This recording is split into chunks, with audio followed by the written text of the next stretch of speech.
Hello and welcome to another video on our English channel. For today I have a video idea that is pretty similar to one we had in the past in the German channel. So if you're a German speaking viewer, then you might want to see it in German, but this one is a newer version. We are more experienced. I think the video is 2 or 3 years old, so you might prefer to see this video, especially if English is a language that you understand quite good. And I would like to talk about day dates in general, especially about vintage ones, but also going into the modern ones. And I will talk about the prices. I will not go specifically into the price and market thing. I will talk more about the pros and cons of having a vintage one versus a newer one. I will talk about the popularity, about what you need to consider if you want to buy one, which reference could be interesting for you. And I will start immediately with the oldest one that I want to have in this video. It's the 1803, which is the oldest one. It comes with plexiglass. It has some of the most beautiful dials because it has the Sigma dials where you have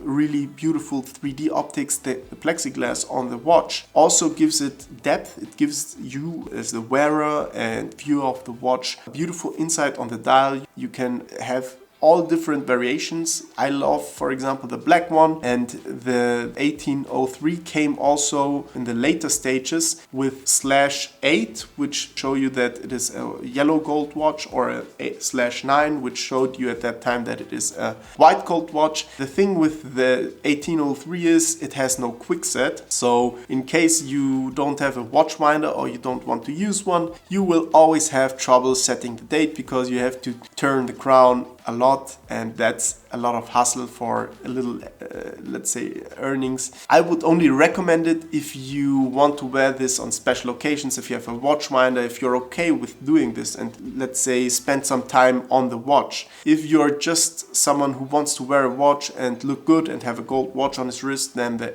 1803 is too niche, it's too complicated, it's too unpractical. So I would consider going for at least an 18038, which is the quick set variation where you can set the date easily via quick set. The weekday, on the other hand, does not have a quick set, and that is not so bad as it sounds, because you have something like a quick set.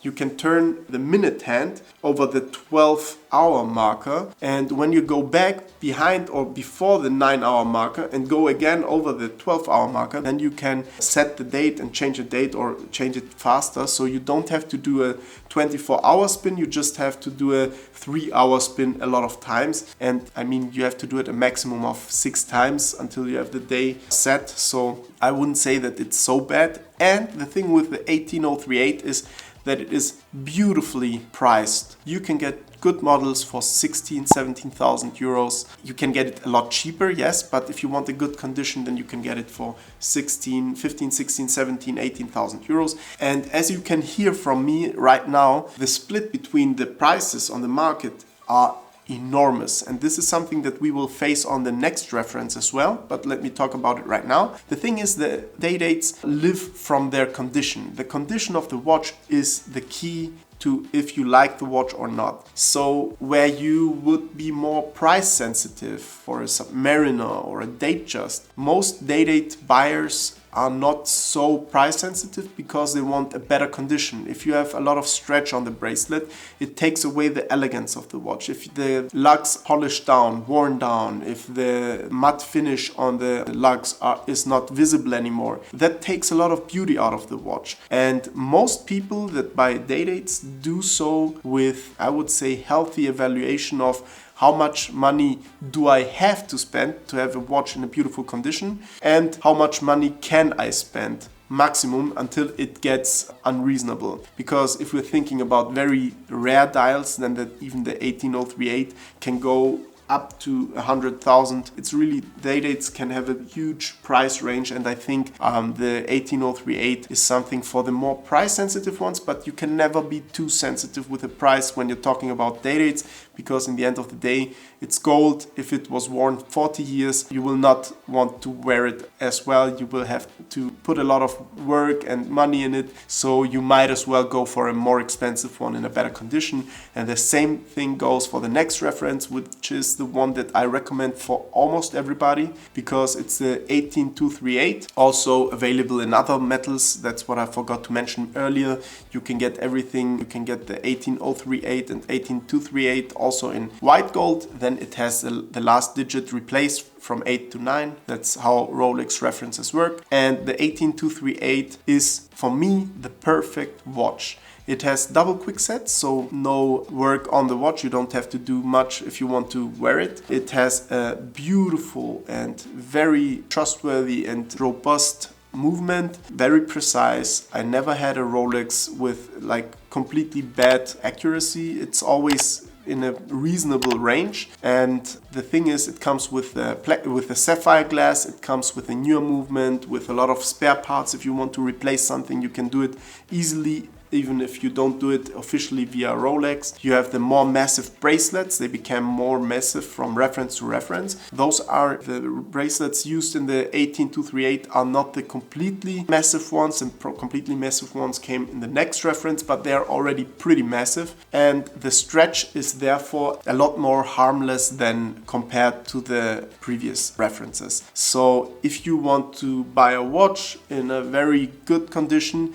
you will have to go to the 20,000 euro mark or above that, depending on which style you want.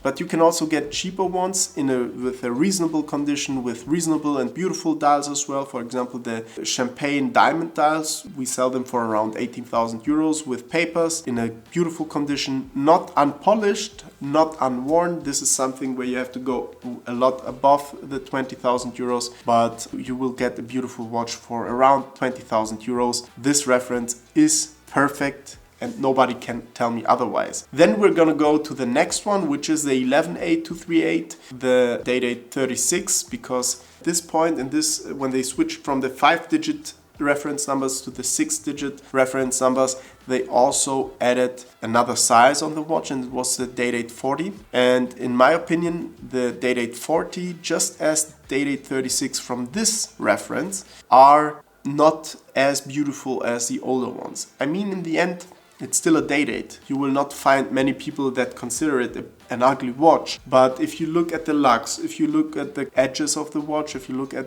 almost everything, you will see that it is not a big improvement on the old one. The polished lugs, in my opinion, make the watch look too flashy, too bling bling, too, let's say, too loud for me, not elegant anymore. It's more, let's say, flashy, or you want to flex with it. So if this is the intention behind it, this might be the right watch for you. If it's not, then you should consider to go with the more elegant variation, the older one. The only thing that I love about the 11838 is that it's brutally heavy. It's a very heavy watch, very, very massive. The bracelet is completely massive from this reference starting, so you will have less problems with stretch.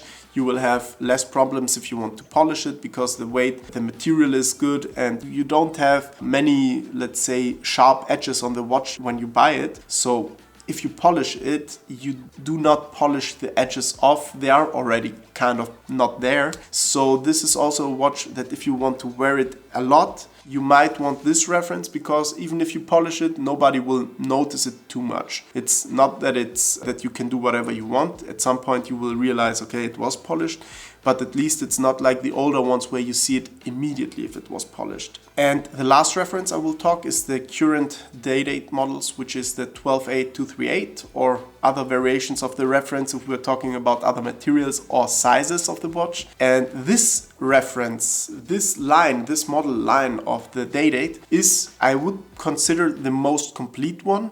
If you are not willing to live with the vintage condition or vintage optics and things that vintage watches brings with them. So the current models are sharper, they have the better proportions compared to the previous model, but they still have the massiveness, the heavy weight, of course, but also the massive bracelets. And the thing is that they added a few new dials that are very, very popular. And if I look at the 40mm model, you have the Eisenkiesel dial, you have the ombre dial on the, for example, yellow gold model, you have the olive dial on the rose gold model, you have the beautiful blue Roman dial on the white gold model. So you have a lot of very nice dial variations that in the previous model were, I would say, more special, more niche, and now we have very popular designs that the vast majority of people really enjoy.